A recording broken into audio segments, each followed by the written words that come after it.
Hey everybody. So today I have another 100 squats to do because I didn't do my squats yesterday. So we are not going to be listening to you play this entire time. You come here, you get this ball. Get out of here.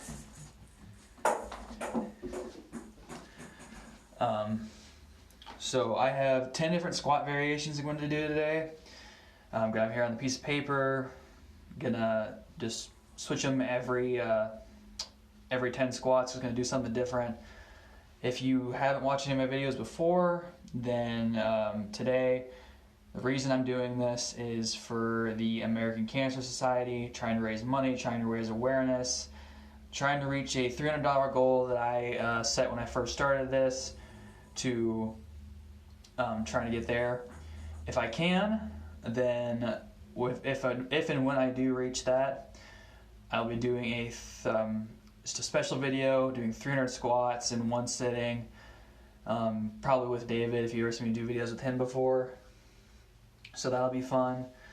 But again, it's for the American Cancer Society. So if you're not comfortable donating to me, donate directly to them. If you'd rather do it that way, I know things are hard. I'm also doing for every $10 that I make, or that gets donated, I do an additional 25 squats for that day. Also, if you follow my page, you follow Progressive Fitness, this week's deal that I'm doing is 50% off my nutrition counseling sessions. So usually those are $100, taking $50 off of that for a week. So you're saving a lot of money there. But I'm going to go ahead and get started with this. So the first thing we have is the goblet squat. Usually a pretty familiar squat. So all these are squats you can do at home. You don't need any weight. Not necessarily, kind of for the goblet squat you need something, but even if you don't have a kettlebell or a smallerish dumbbell to use, you can still do a goblet squat without it. It's just it's not really the same effect. But I'm sure you could find something that was just something so you could hold out in front of yourself. So the first 10 here, you have a kettlebell, and you can either, depending on your shoulder strength, and I guess kind of what you want to work, you can either hold it close to yourself or you can hold it out. Also depends on the kind of weight you're using. Heavier the weight, the closer you're going to put it to your chest, because it's easier. But for this, just the 10 pounds, I'm going to hold out in front of myself. Let's do these 10 squats.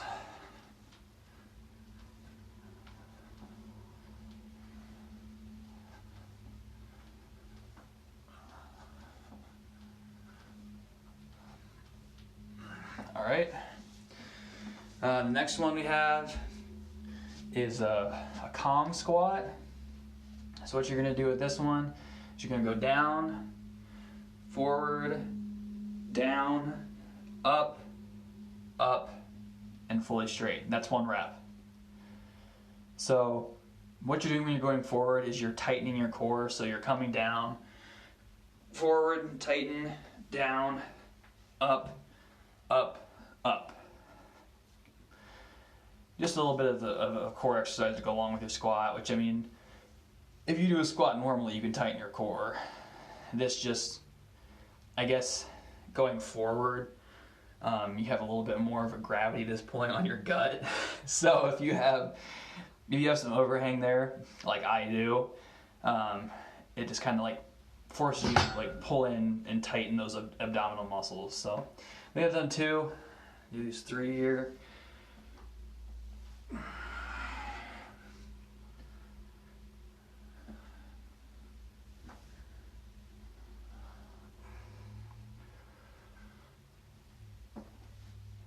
These are definitely weird. Never actually done Kong squats before.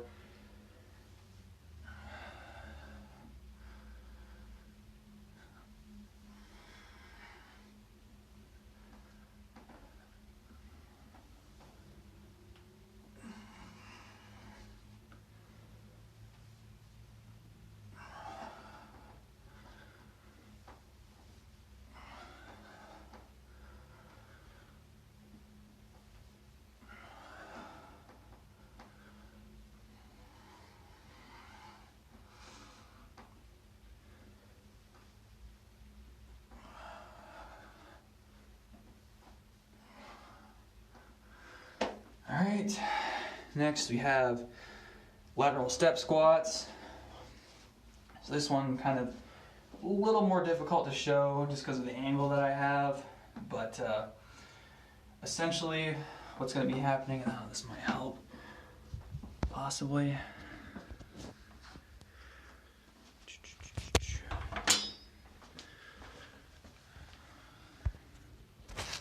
Put it down here for these.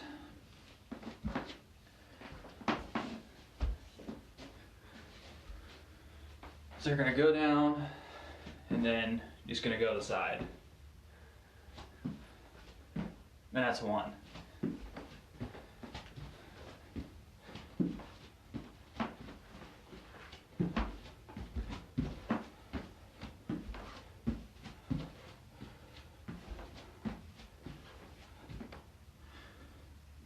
What you can also do is come down, go over, come up, go down, come up, go down. So, in doing that, you're pretty much just making this more of a, like more of the actual squat. What I was doing was more of like the isometric portion of it. This builds endurance. All right.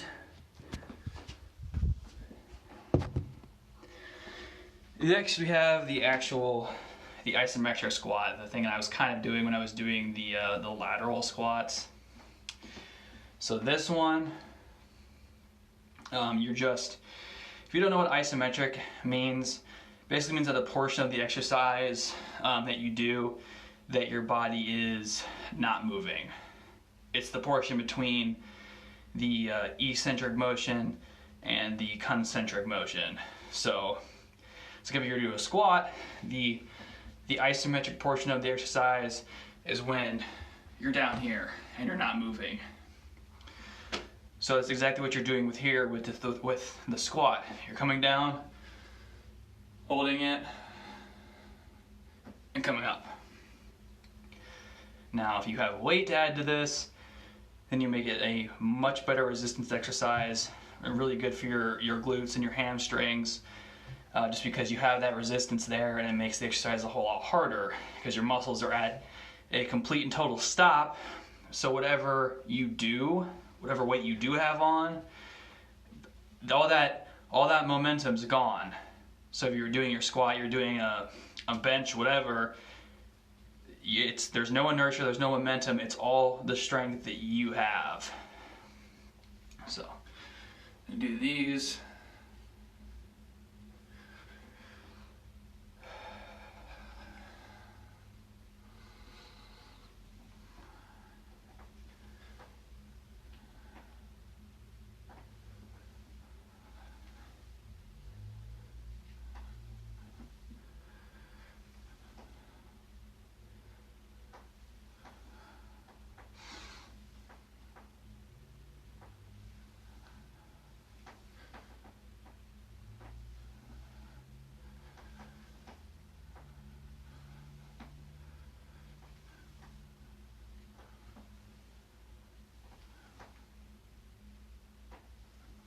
Okay. Next to the Pele squat. So with the Pele squat, have your hands clasped out in front of you, and your knees go out for this one. So it's not something I'd normally recommend as far as doing a squat is concerned, just because it kind of goes against what you would normally do. But the whole point of this squat specifically is to work your glutes and a little more of your adductors and your abductors here inside of your groin line. So this is actually an exercise that's mainly done by a lot of females. Like, this is, ladies, if you want to work and tone your butts, this is an exercise to do, just plain and simple. Pele, Pilates, that's kind of where it comes from. So you have your legs bowed out, you come down, do the squat, come back up, and just like that. So normally I have my knees more in, my feet pointed inward. Let me go down like that. For this one, my toes are pointed out a little bit, but my knees come out. Still nice and controlled, still don't let it go wild, but just a different way that my lower body is pointing and moving than normal. I forgot the clasp.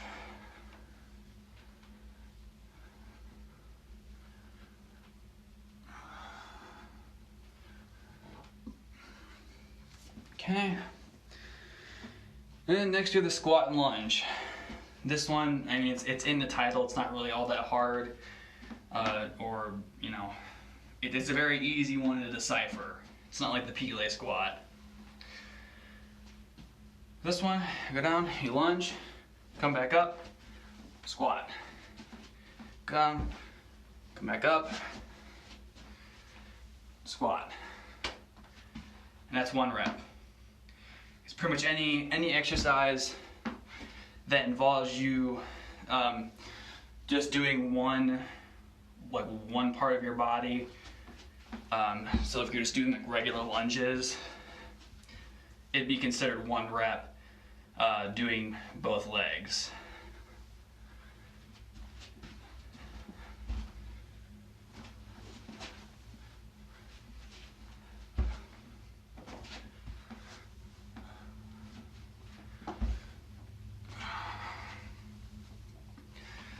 The other thing that sucks about that is it makes the exercise seem so much longer, especially if you have heavy weight.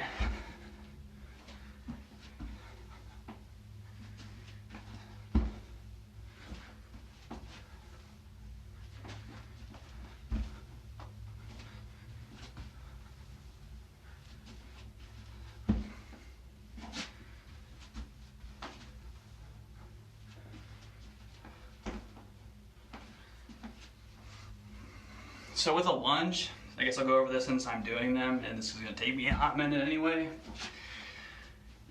Normally with a lunge, how people start out, if they've never done them before or never been taught how to do them properly, they'll put their legs completely like all the way forward when they're going out to do the squat. So they'll come out like this, just completely like right in front of your body. And it seems like it would be right because it makes sense, but what you're doing is you're putting a lot of unnecessary stress on the ligaments, on the joint in like your knee socket itself, because all that pressure is coming front forward on it. So what you want to do instead, if you've been paying attention to how I've been doing them so far, you come out at an angle. And that puts a lot more of the pressure on your hamstrings, on your glutes, and a little bit of your quad and your adductor in here. So it's not all on your knee. We have enough stress on our knees at, you know, just walking around and doing what we're doing on all that good stuff. And we're not, no one's working on building up their knee muscle. There's not really any muscle here to build up. It's just connective tissue, ligaments, and, you know, various tendons and stuff. Like, there's nothing here to build up. So there's no point to put stress on it. Next we have the lateral squat and walk. So this, I do this a lot actually. And again, this is really good for working your abductors and your adductors. So you ever see anyone doing a machine at the gym where it like presses your, you press your legs out like this. It's doing the same thing. It's mimicking that same movement as far as what muscle it's working. But the problem I have with that is, again, like with most machines, there's no freedom of movement. So you're specifically you're positioning yourself in an area to get injured, really, because you're not letting your body move how it should be or how it wants to, which can be good if that's what you're going for. But generally speaking, you want to do an exercise that allows your body to move the way you want. So like, that's why I like free weights, barbells, dumbbells, occasionally cables, using a cable. But in this case, I would be using a resistance band if I wanted to. You can do this without a resistance band. It just adds more tension there. Again, more resistance training, just better for your muscles. You get better muscle growth. So for this, here's getting down to squat, and then you're walking.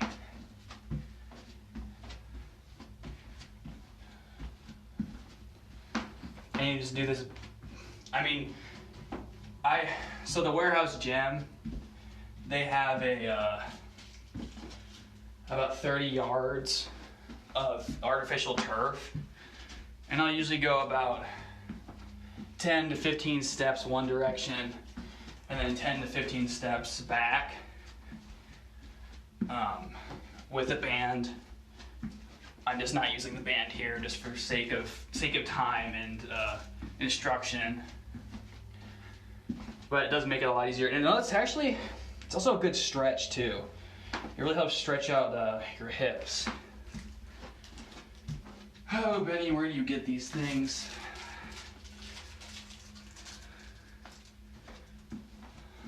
So we'll call that there. Then we got a pulse squat. So the pulse squat, if you've ever done it with a barbell, you already know what it is pretty much. So, but if you haven't, this is what it is. A pulse squat is you're just going down, you have your same stance and everything that you would with a regular squat.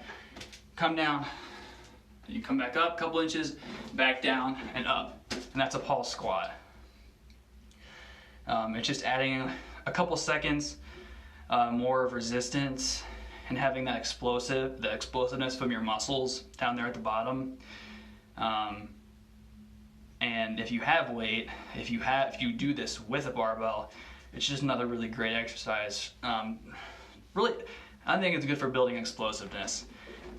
I'm not particularly concerned about that, because what reason do I have to worry about having those quick muscle fibers? It's just not really necessary for me. But if you're just doing them this way, it's a good way to add a little bit of resistance almost. Just a couple more seconds of the actual exercise. So go down, up a little bit, come back down, and up.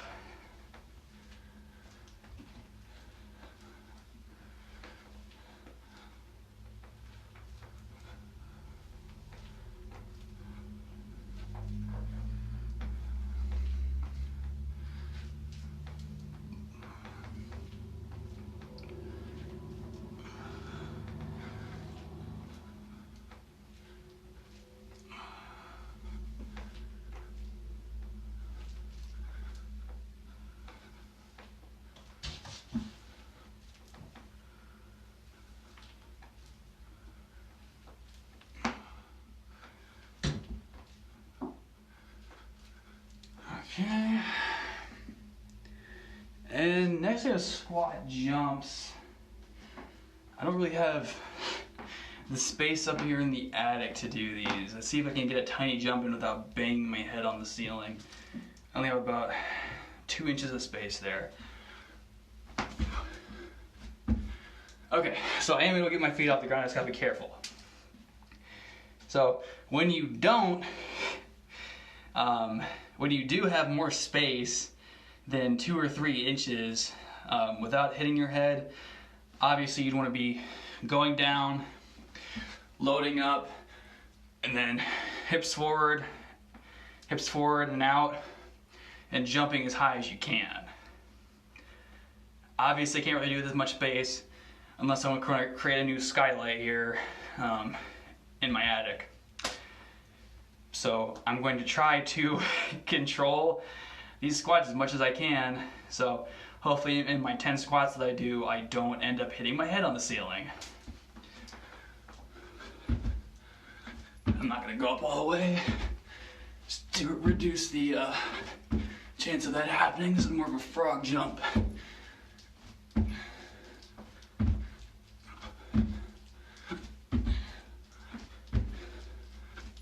Okay. Still burn my quads a little bit. And then we have, for the last one, the wide leg sumo squat. So, I don't know if I did sumo squats in another video at some point. So, if I did, you've seen this already. If not, here they are for the first time. So, a sumo squat, you're getting in a humorously wide stance. But other than that, the squat is exactly the same as you would normally do. Your feet are just out past parallel.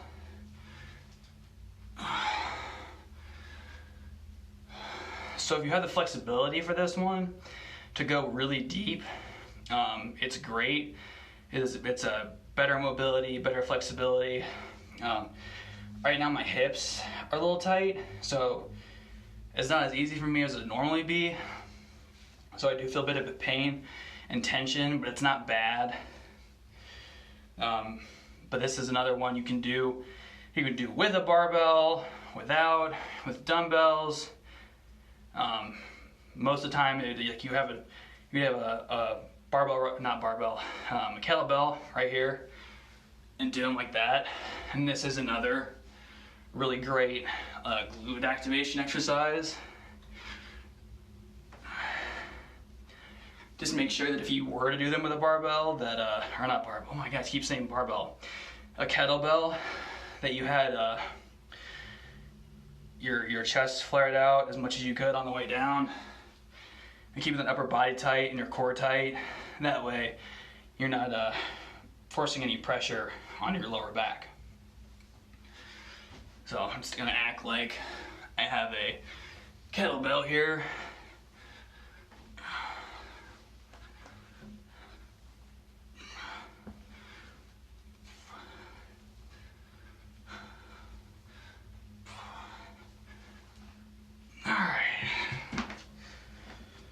So, that's all that I have for today. I made up for the 50 squats that I missed yesterday. Please, if you have the money, if you're able to, donate anything. Just $5-10, the American Cancer Society. Again, it doesn't have to be through me. If you don't trust me to make that donation, you can go directly to them, directly to their Facebook page, and donate to the American Cancer Society. So, I appreciate those who tuned in the video and watched during the live, and to everyone who watches it hereafter. So, I'll try to be back again tomorrow with a video. I probably will, since I have tomorrow off. But thank you guys, and have a great day. And we have, how many days left?